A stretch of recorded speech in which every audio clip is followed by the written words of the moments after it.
Hablando con medios de comunicación en Estados Unidos, María Corina Machado dice que está confiada que va a ser elegida presidenta de Venezuela, que cuando llegue el momento, aunque ese momento en este instante no parece el más cercano. Desde Washington, Juan Camilo Merlano. Y los comentarios, Néstor, de la líder opositora María Corina Machado en esta entrevista con Fox News, lo que dejan ver es que su estrategia y tratar de ganar el visto bueno, la bendición del presidente Donald Trump es en el largo plazo, de cara a lo que sea el establecimiento de un proceso electoral en Venezuela.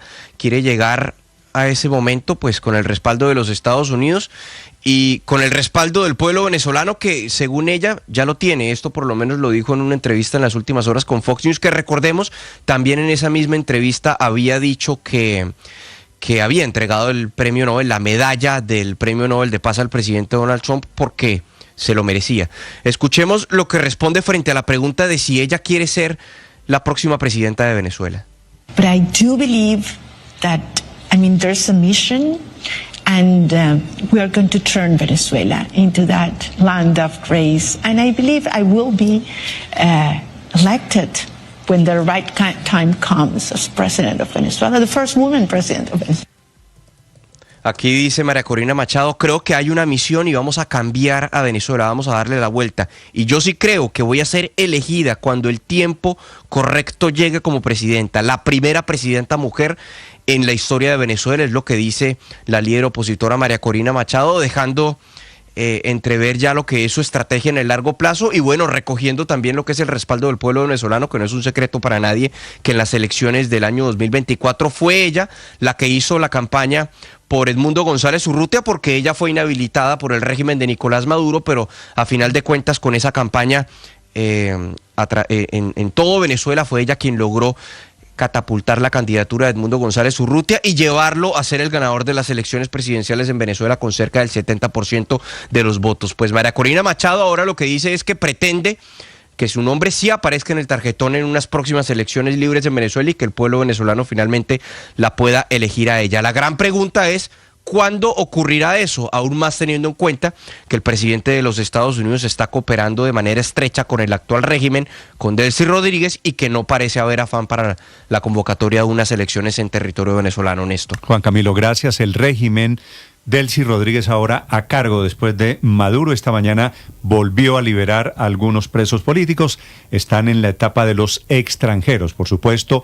Hay allí un mensaje para el mundo, que los liberan, pero tienen unas medidas cautelares, unas prohibiciones. Desde Caracas, con la mano dura todavía en el gobierno de Delcy Rodríguez y sus anuncios, Santiago Martínez. Sí, Néstor, los presos políticos escarcelados desde el pasado jueves, incluso desde el final del año pasado, desde noviembre, diciembre, cuentan o salen con medidas cautelares que pueden ser desde prohibición de salida del país, declarar a los medios o incluso presentarse en tribunales de manera periódica.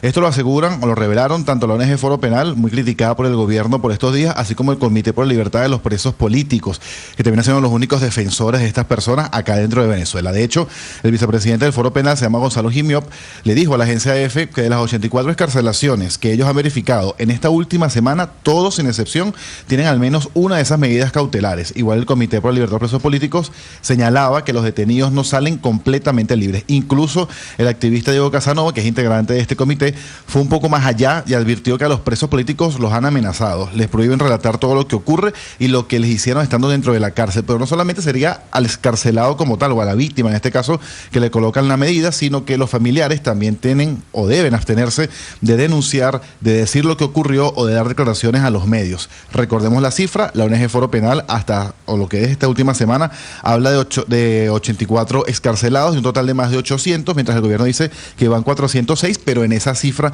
obviamente incluye noviembre, diciembre y enero de 2026. Esto sin sumar, de estos deliberados, los que salieron esta mañana, esta madrugada, todos extranjeros. Estamos hablando de un checo, 3 alemanes, así como uno de Irlanda, Rumanía, Albania, Ucrania y Países Bajos. Repito, estas nacionalidades: checo, alemán, irlandés, rumano, albano y ucraniano de Países Bajos, también eran presos políticos acá en Venezuela, Néstor. Santiago, gracias. Uno de los liberados es Camilo Pierre Castro, que es francés, chileno, vivía en Venezuela, llegó a Venezuela huyéndole a la dictadura de Pinochet. Señor Castro, bienvenido a Blue Radio, buenos días. Muy buenos días. Sí. Señor Castro, ¿usted fue liberado en qué condiciones? ¿Con qué medidas cautelares impuestas por el gobierno de Venezuela? No tengo ninguna idea sobre eso, ya que tuve que firmar varios papeles y ingresé en el avión hasta España y Francia sin ningún papel. Lo único que yo tenía conmigo era mi pasaporte. Vale, ¿a usted lo soltaron? ¿Estaba en qué cárcel en el momento de su detención o durante el tiempo de su detención?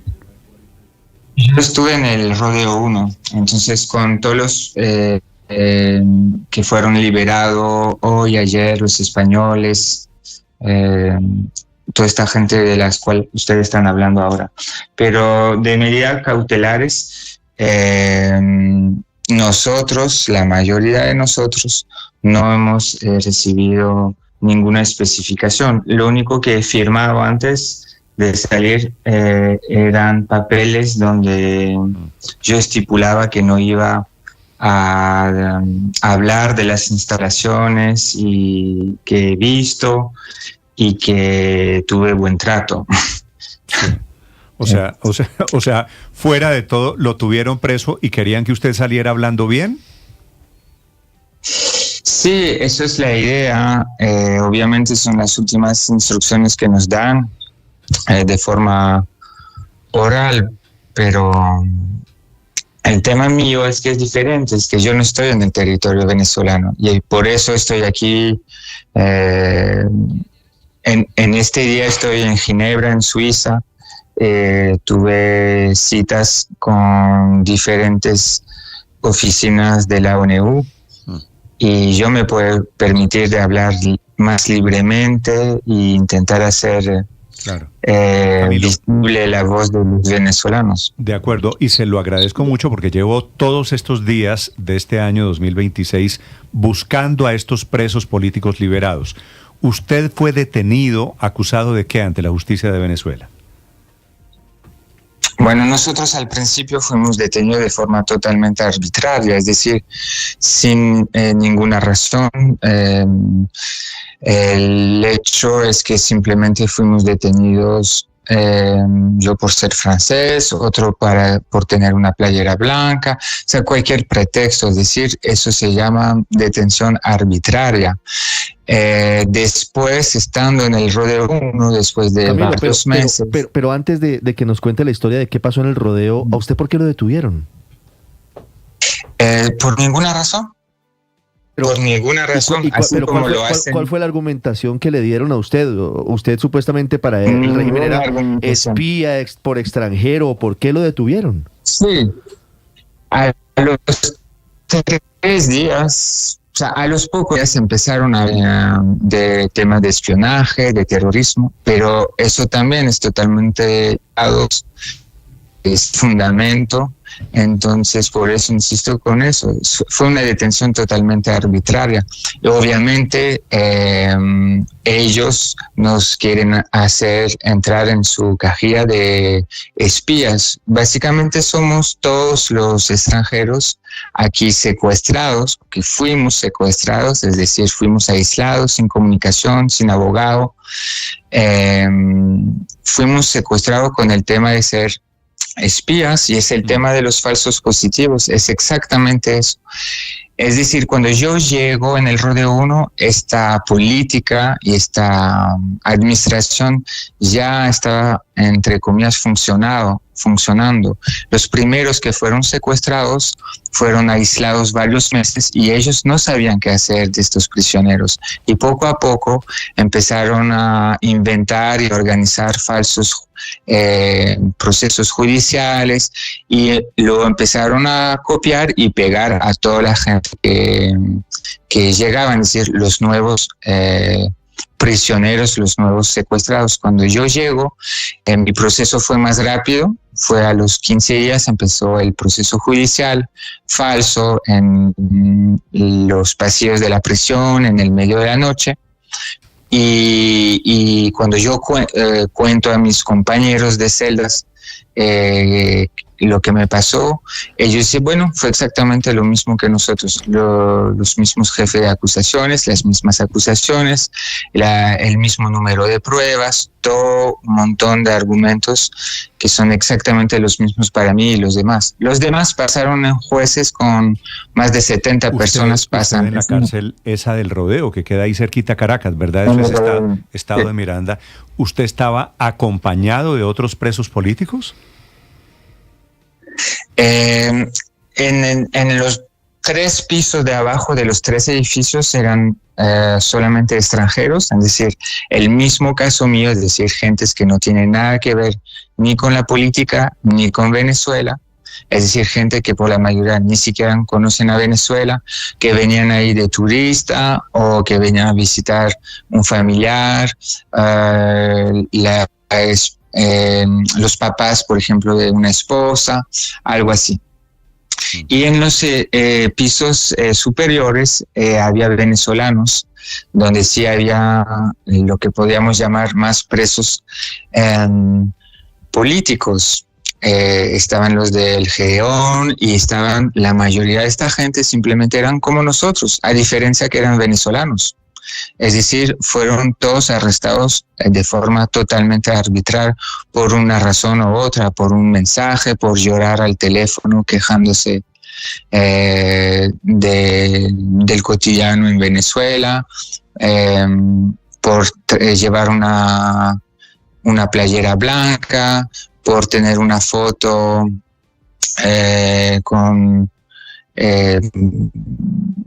en una manifestación.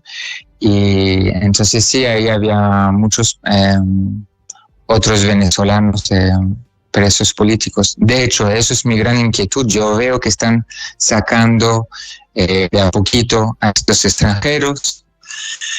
Y mi gran inquietud es que hasta el día de hoy yo no veo a ningún venezolano que está ahí en la cárcel desde 5, 7, 15, 20 años, liberado de estos casos que realmente son presos políticos, que se me hace importante que se han liberado, porque sería realmente algo significante en lo que está pasando ahora en Venezuela. Entonces, eso es mi gran inquietud, que sea como un teatro, a sacar unos extranjeros, pero a dejar en el fondo y en el olvido a toda esta gente.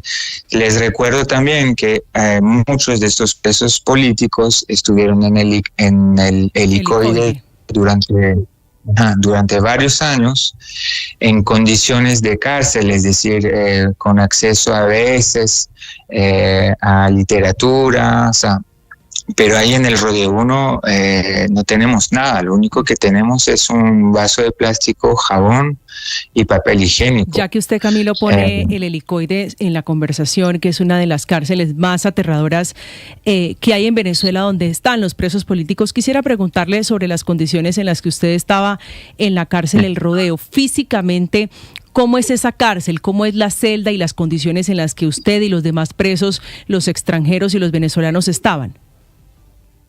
Las celdas son de 2 metros sobre 4. El último, hay 1 metro cuadrado que está donde hay un hueco, donde hacemos nuestras necesidades y donde nos duchamos. Hay una manguera que sale por ahí, no es una ducha, no es un baño, es una letrina. Y esa letrina está con bacterias 24 horas, es decir, es tan fuerte el olor y la contaminación de ese lugar que muchas veces en la noche nos despertamos por el olor. A veces eso nos hacía imposible comer por el mismo olor que nos generaba vómito. Estos baños se desbordaban cada semana y a veces varias veces a la semana. Es decir, estábamos en la celda con agua, con heces, con orina.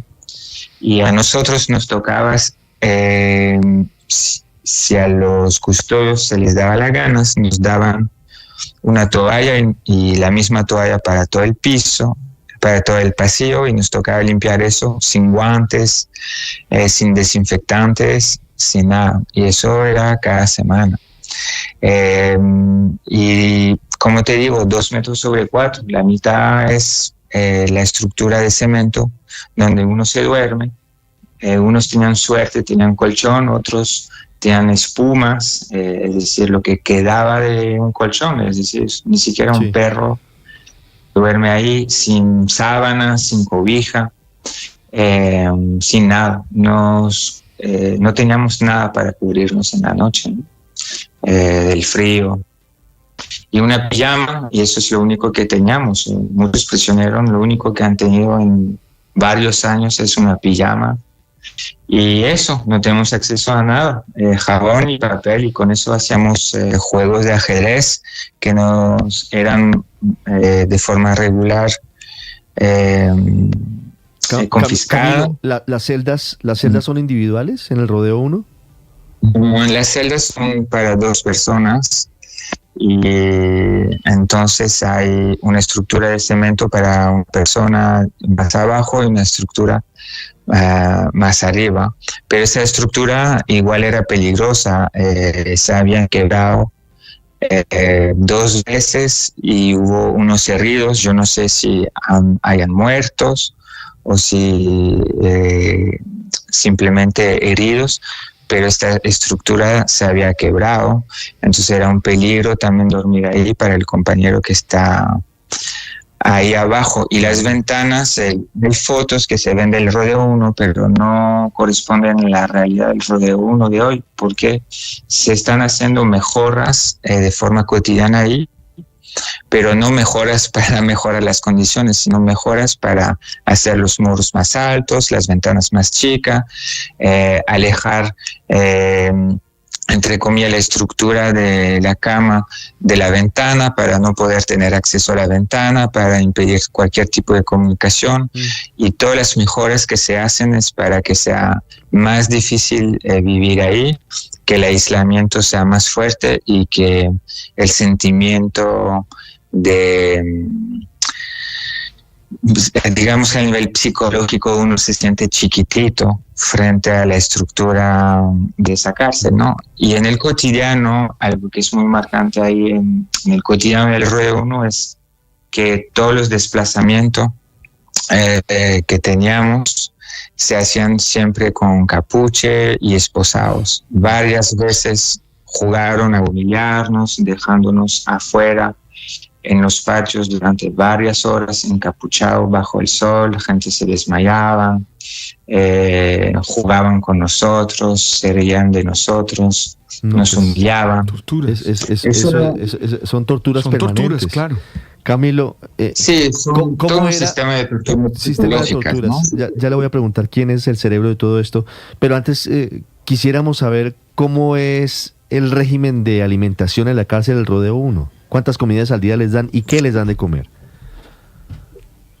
Cuando yo llego, entre comillas, los otros compañeros me dicen: estás llegando en un buen momento, Camilo. Entre comillas, ya que cuando ellos llegaron, como se los digo, cuando yo llego hay una cierta organización en eso de los falsos positivos. Entonces, cuando yo llego hay un poco de comida 3 veces al día. Hay de vez en cuando servicio médico, pero había que esperar a veces una semana, a veces 15 días para ir al servicio médico. Y ese servicio médico no tenía nada, tenían 3 pastillas y ya. Gente se enfermaban. Yo regresé aquí con muchos problemas de estómago, con parásitos y digamos muchas cosas a nivel de la piel. Y entonces cuando yo llego hay comida, pero no les voy a decir que era buena comida, no era una comida que nos daba, que no era un gusto comer esa comida, la verdad, era muy repetitiva.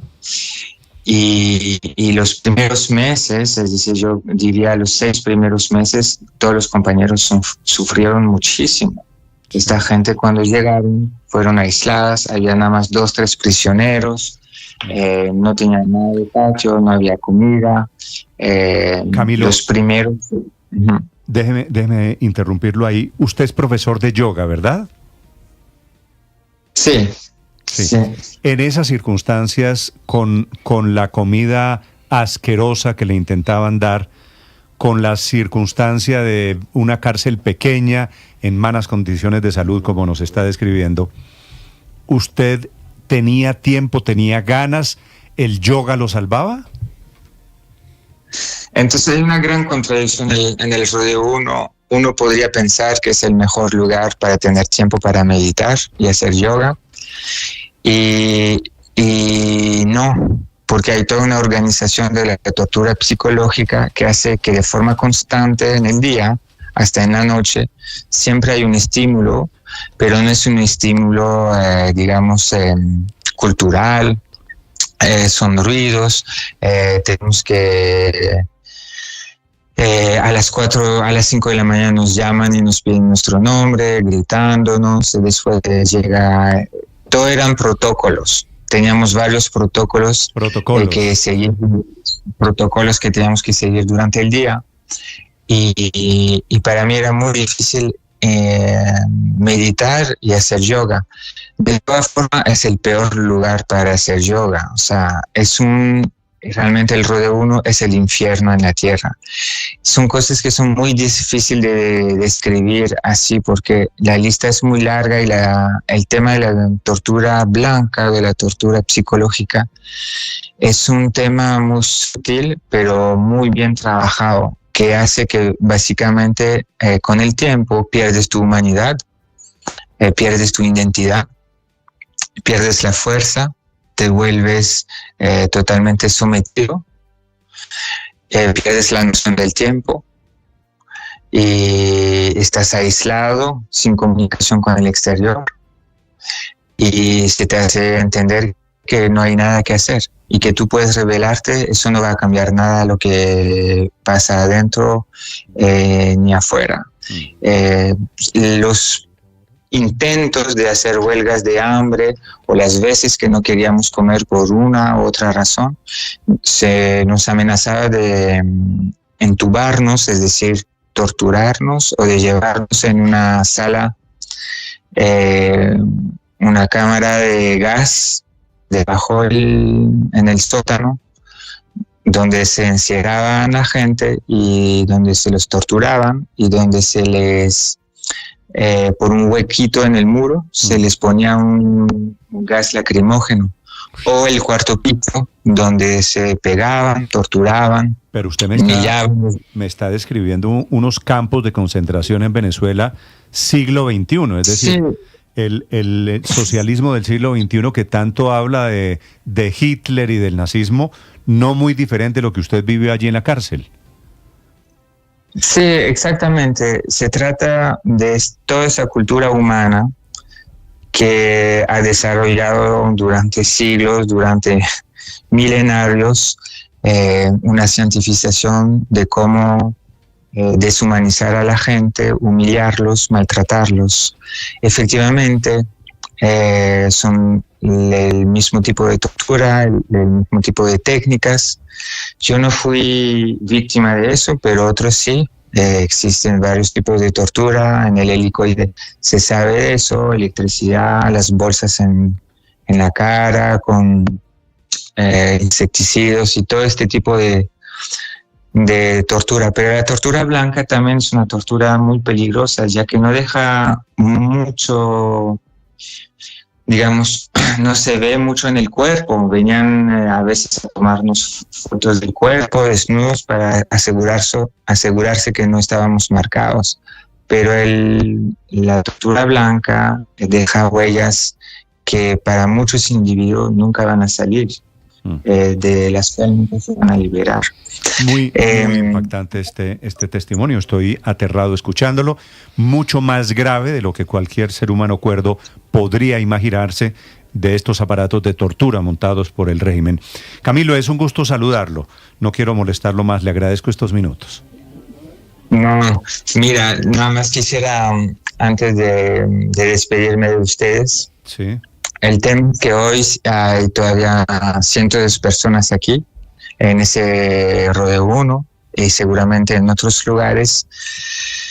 Y eso es mi gran inquietud, porque también se nos amenazó cuando hubo el tema de la intervención de Estados Unidos. Se nos dijo claramente y a muchos de los presos políticos que ellos iban a ser eliminados el día que interviene Estados Unidos. Y eso es una gran inquietud